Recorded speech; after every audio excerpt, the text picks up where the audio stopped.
कैसे हैं आप लोग? ठीक हो जी? अच्छा जी, आप लोग ठीक हो? चलो अब हम बात करते हैं अपने टॉपिक पे, क्योंकि कुछ बच्चों का मांग था सर वीडियो बनाया जाए। कुछ ऐसे बच्चे हैं जो काफ़ी दूर हैं, वो संस्था तक आ नहीं सकते हैं, तो मैं उन लोगों को ध्यान में रखते हुए इस वीडियो को बनाने जा रहा हूँ। और आप सब इतना करिएगा कि जरूर हर एक बच्चों तक पहुँचाइएगा, क्योंकि अब हम वीडियो जो है ट्रिग्नोमेट्री की एक एक क्वेश्चन क्रम वाइज सॉल्व करेंगे, और इसको आप लोग ध्यान में रखते हुए लोगों तक पहुंचाइएगा। चलो हम बात करते हैं प्रश्नावली 8 का। ये पहला क्वेश्चन है कि एक त्रिभुज ABC में कोण भी समकोण है। एक त्रिभुज है ABC जिसमें कोण भी 90 अंश का है। AB बराबर 5 दे रखा है, BC बराबर 12 दे रखा है, और हमें मान ज्ञात करना है cos A, tan A और sin A का मान ज्ञात करना है। तो सबसे पहले दिया है एक त्रिभुज ABC। एक त्रिभुज बना लीजिए, ये आपका त्रिभुज बन गया ABC।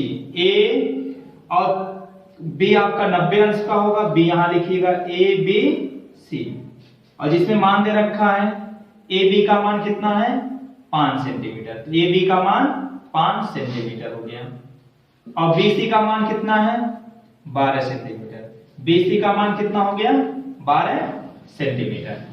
अब आपका पता है AC का मान पता नहीं है, तो इसके जो पहले वाले वीडियो हैं उसमें हम बता दिए आप लोगों को इसका मान कैसे ज्ञात करेंगे। आप जानते हो इसको हम क्या कहते हैं, लंब कहते हैं, और इसको क्या कहते हैं, आधार कहते हैं, और इसको क्या कहते हैं, कर्ण कहते हैं। ये आपको पता नहीं है, तो कर्ण की वैल्यू हमें पता करना है, AC की वैल्यू पता करना है। AC आपका कर्ण है, तो हम कैसे ज्ञात करने हैं। सबसे पहले लिखिएगा दिया है, जो जो दिया हम लिख लेते हैं। दिया है अगर देखा जाए AB क्या है आपका लंब। अगर लंब की वैल्यू देखा जाए तो कितना दे रखा है 5 सेंटीमीटर। इसी तरह से देखा जाए BC आपका है आधार, तो आधार की वैल्यू अगर देखा जाए तो 12 सेंटीमीटर है। अब आपको कर्ण नहीं पता, AC नहीं पता है, तो AC यानी कर्ण का वैल्यू निकालना है। तो कर्ण बराबर होता है कर्णी में लंब पर वर्ग प्लस आधार पर वर्ग। यहां तो मान रखा हुआ हम डायरेक्ट लिख रहे हैं। तो लंब की वैल्यू कितनी है 5, आधार अब वर्ग है तो इसको इस पर भी वर्ग कर दीजिएगा, प्लस है प्लस, आधार की वैल्यू कितनी है 12, तो 12 लिखते हैं, वर्ग है तो इस पर भी हम वर्ग कर देते हैं। तो 5 पे वर्ग है, इसका मतलब 5 का बार है 2 बार है, तो 5 के पहाड़ा 5 बार 5 बचे 25, तो यहां लिखेंगे 25। 12 पे 2 है, इसका मतलब 12 2 बार है। आप जब 12 का गुणा 12 करेंगे तो 12 बार कितना होता है 144, 12 बार 144 होता है। अब इन जोड़ दो, 5 4 9, 4 2 6, 169 किसका वर्ग होता है, 169 किसका वर्ग होता है, 13 तरहिया में 169 होता है ना। थोड़ा देख लेते हैं, वर्गमूल ज्ञात करोगे तो 3 3 का 9 और 3 करने थे, 1 3 3 और 1 करने थे 9 3 3 6, तो 13 तरहिया में कितना होता है 169 होता है। तो इसका वर्गमूल जब हम ज्ञात करेंगे तो कितना हो जाता है 13। यानी अगर देखोगे आप कर्ण यानी AC की वैल्यू आप देख रहे हो, तो AC की वैल्यू निकल कर 13 बाहर आ जाता है। अब आपको जो मान ज्ञात करना है उस पे ध्यान देते हैं। साइन A यानी थीटा क्या है A। इसके पहले वाले वीडियो में ये भी बता दिए कि थीटा के सामने वाला हमेशा क्या होता है लंब हो जाता है। थीटा के सामने वाला हमेशा क्या होता है लंब हो जाता है। जब हम साइन A लेंगे, ये थीटा, ये ध्यान रखिएगा आप लोग, तो इसके सामने वाला लंब हो जाता है, तो ये लंब हो जाता है और ये आधार हो जाता है। कर्ण में कोई परिवर्तन नहीं होता है, जो कर्ण है वो कर्ण ही रहेगा। तो साइन थीटा बराबर क्या होता है आप जानते हो, सूत्र होता है लंब बटे कर्ण, लंब बटे कर्ण होता है। अगर लंब की वैल्यू देखा जाए तो लंब आपका ये है, ये माने हो, लंब आपका हो जाएगा 12 और कर्ण कितना है 13 हो गया। इसी तरह से साइन की वैल्यू, कॉस की वैल्यू निकालते हैं, कॉस A। अब इसमें भी थीटा A लेंगे तो थीटा के सामने वाला लंब होगा, तो cos a बराबर होता है सूत्र आधार बटे कर्ण, आधार बटे कर्ण। आधार क्या है आपका, ये आधार हो जाता है 5 है और कर्ण कितना है 13 है। तो इसी तरह से tan बात करते हैं तो tan a बराबर होता है a है, यही थीटा होगा आपका। तो tan a बराबर होता है लंब बटे आधार। तो लंब का वैल्यू देखा जाए तो लंब की वैल्यू कितना है 12 है और आधार की वैल्यू देखा जाए तो 5 है। यही आपका हो जाता है आंसर। तो अब हम क्वेश्चन नंबर दूसरे की बात करते हैं। क्वेश्चन नंबर दूसरा क्या कह रहा है, प्रश्न नंबर दूसरा, इसमें भी यही है, कह रहा है त्रिभुज एबीसी में एक त्रिभुज बना लीजिएगा।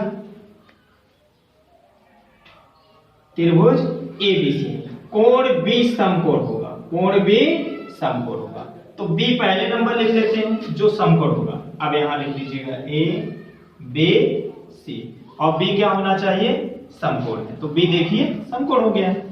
इसमें क्या कह रहा है, भुजा A B 4 centimetre, A B यही है ना ए बी आपका, ए बी कितना दे रखा है 4 सेंटीमीटर, लो 4 सेंटीमीटर हो गया।